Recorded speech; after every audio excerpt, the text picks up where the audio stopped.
ये है सीरिया, कभी कदीम तहजीबों का मरकज, आज बदतरीन जंग का शिकार। जब भी सीरिया का नाम आता है जहन में सिविल वॉर, तबाही और टेंशन आती है। लेकिन क्या आपने कभी सोचा है सीरिया इस हाल तक कैसे पहुंचा? असल में सीरिया की बर्बादी के पीछे पॉलिटिक्स या डिक्टेटरशिप नहीं, बल्कि इसकी जियोग्राफी का हाथ है। जी हाँ, सीरिया की जियोग्राफी ही उसका सबसे बड़ा दुश्मन है, क्योंकि उसकी किस्मत और मुस्तकबिल दोनों इसी से जुड़े हैं।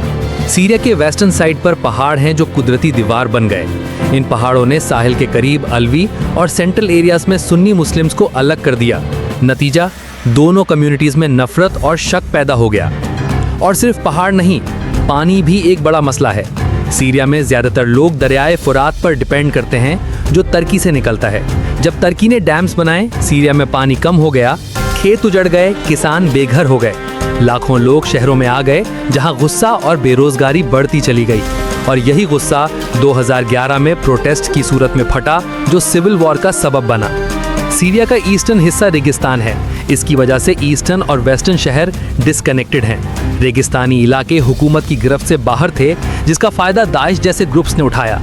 उन्होंने यहाँ अपने कदम जमाए और लोगों को दहशतगर्दी की तरफ धकेल दिया। वर्ल्ड वॉर 1 के बाद ब्रिटेन और फ्रांस ने मिडिल ईस्ट को अपनी मर्जी से डिवाइड किया। उन्हें इस खित्ते के हकायक का इल्म नहीं था।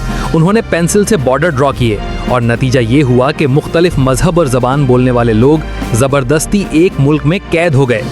सीरिया एक कॉम्प्लेक्स मुल्क बन गया, जहां सुन्नी, अलवी, कुर्द, ड्रूज और क्रिश्चियन सब इकट्ठे रहने लगे। हर कम्युनिटी का अपना कल्चर था और यही डिफरेंसेस टेंशन का सबब बने। सीरिया की सिविल वॉर में बाहर की ताकतों ने भी फायदा उठाया। रशिया ने असद को सपोर्ट किया अपनी नेवल बेस बचाने और इन्फ्लुएंस बढ़ाने के लिए।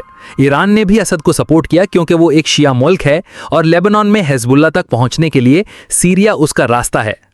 दूसरी तरफ सऊदी अरेबिया, कतर और तुर्की सुन्नी ग्रुप्स को सपोर्ट कर रहे थे। उनका मकसद ईरान का असर कम करना और असद को हटाना था। अमेरिका ने भी दाइश से लड़ने और इजराइल को बचाने के लिए सीरिया में दाखिल हुआ।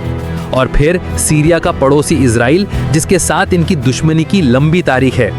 इजराइल सीरिया को हमेशा से खतरा समझता आया है। सीरिया अब एक ऐसा चेस बोर्ड बन चुका है जहां हर कोई अपने फायदे के लिए चैलेंज चल रहा है।